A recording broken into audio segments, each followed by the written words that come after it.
Remember a time long ago, in a land far away. It was the Tudor era, and England was ruled by a powerful king. This is the story of two sisters, Anne and Mary Boleyn, who would change the course of history. Their family, the Boleyns, were ambitious nobles. They desired power and influence. Their ticket to the top, the royal court of King Henry VIII. The Boleyns saw an opportunity to rise in the ranks. They carefully placed their daughters, Anne and Mary, in the path of the king.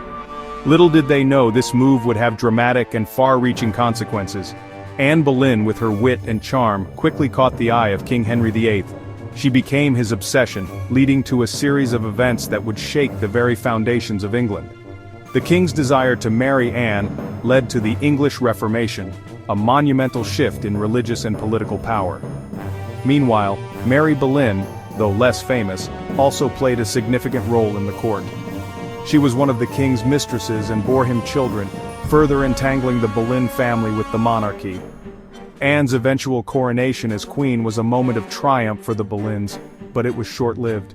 Accusations of treason and infidelity led to her dramatic downfall and execution. Yet Anne's legacy lived on through her daughter Elizabeth I, who would become one of England's greatest monarchs.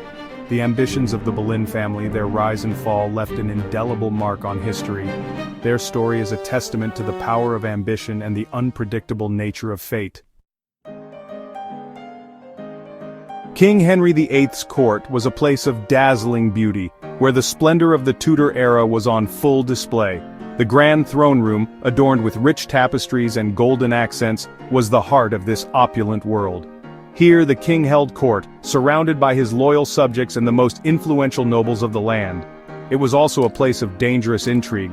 Nobles from all over England flocked to the palace, eager for the king's favor. They came not just for the splendor, but for the power and influence that came with being close to the king. The palace was a hive of activity, with courtiers constantly arriving and departing, each one hoping to catch the king's eye. They dressed in their finest clothes, adorned with jewels and intricate embroidery, and attended extravagant balls where the music played late into the night.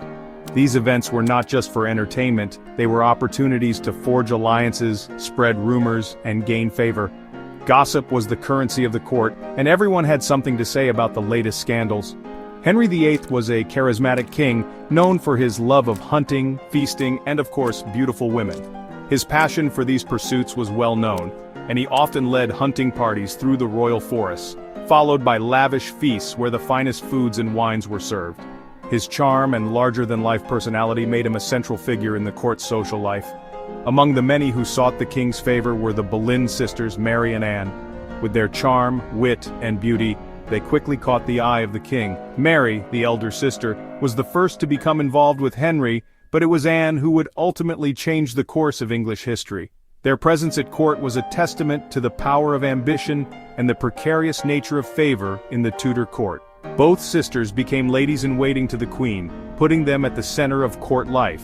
This position allowed them to be close to the king and the queen, giving them the opportunity to influence the events of the court.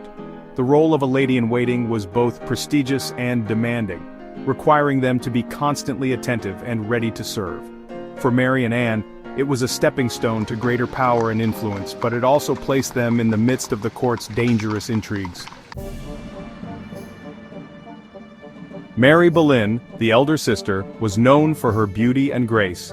She caught the eye of the king and became his mistress. Their affair was a scandalous secret, whispered about in hushed tones within the court. Mary bore Henry 2 children, a daughter and a son. However, the king never acknowledged the children as his own. After a few years, the king's affections cooled, and Mary was left heartbroken. Anne Boleyn, unlike her sister, was not conventionally beautiful. She possessed a sharp wit, intelligence, and an air of mystery that intrigued the king. Anne was also ambitious, and refused to be just another royal mistress. She skillfully played her cards, strategically rejecting the king's advances.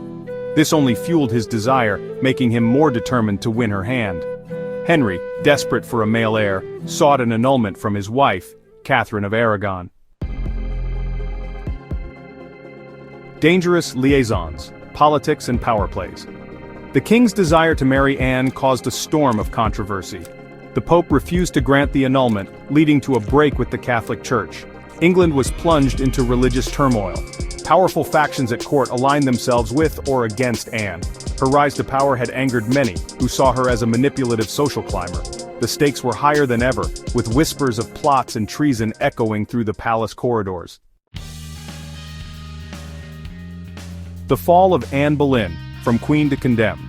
In 1533, Henry defied the Pope and married Anne. This bold move was not just a personal decision but a political statement. Henry's desire to marry Anne led to England's break from the Roman Catholic Church, a seismic shift that would have lasting repercussions. The marriage was the culmination of a passionate and tumultuous courtship, marked by Henry's obsession and Anne's calculated ambition. Their union was supposed to herald a new era for the Tudor dynasty. She was crowned queen, a testament to her ambition and the king's infatuation. The coronation was a grand affair, filled with pageantry and splendor, symbolizing the new queen's elevated status. Anne's rise to power was meteoric, and she quickly became one of the most influential figures in the kingdom. Her intelligence, wit, and charm captivated the court, but also sowed seeds of envy and resentment among her rivals. However, their happiness was short-lived. The initial euphoria of their marriage soon gave way to the harsh realities of court life and the immense pressure to produce a male heir. The couple's relationship became strained, marred by frequent arguments and mutual distrust. Anne's inability to secure her position by giving birth to a son only exacerbated the tension. Anne failed to produce a male heir, giving birth to a daughter, Elizabeth. While Elizabeth would later become one of England's greatest monarchs, her birth was a disappointment to Henry, who desperately wanted a son to secure his legacy. Anne's failure to deliver a male heir was seen as a personal and political failure, diminishing her standing in the eyes of the king and the court. The king, frustrated and manipulated by his advisors, turned against Anne. Henry's advisors, eager to curry favor and advance their own agendas, played on his insecurities and frustrations. They painted Anne as a threat to the stability of the realm, accusing her of various indiscretions and plotting against the king. Anne, once the object of Henry's intense affection, found herself increasingly isolated and vulnerable. Accused of adultery and treason, she was imprisoned in the Tower of London.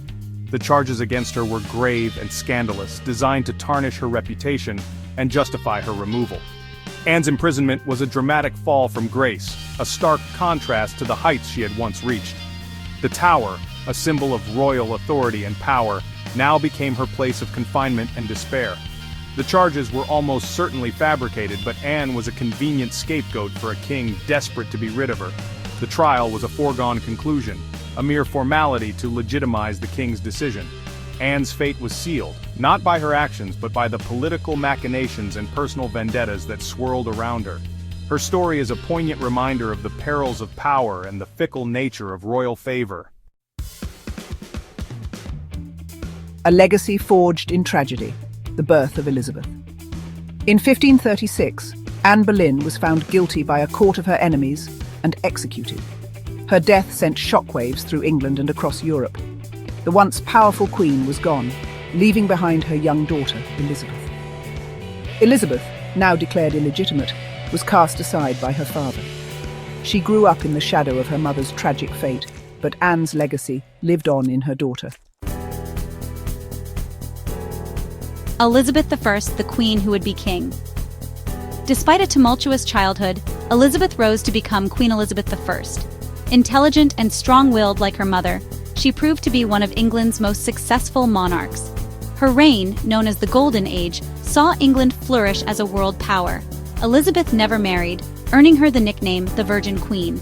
Some believe she chose to remain unmarried in honor of her mother, who had been executed for a love she may never have betrayed. The enduring legacy of the Boleyn sisters. The story of the Boleyn sisters is one of ambition, love, tragedy, and ultimately, enduring legacy.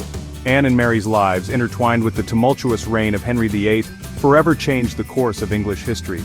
Anne's courage and determination paved the way for her daughter, Elizabeth I, to become one of the greatest monarchs England has ever known. Their story reminds us that even in the face of adversity, the human spirit can triumph. Thanks for watching. Please do not forget to subscribe to our channel for more contents like this.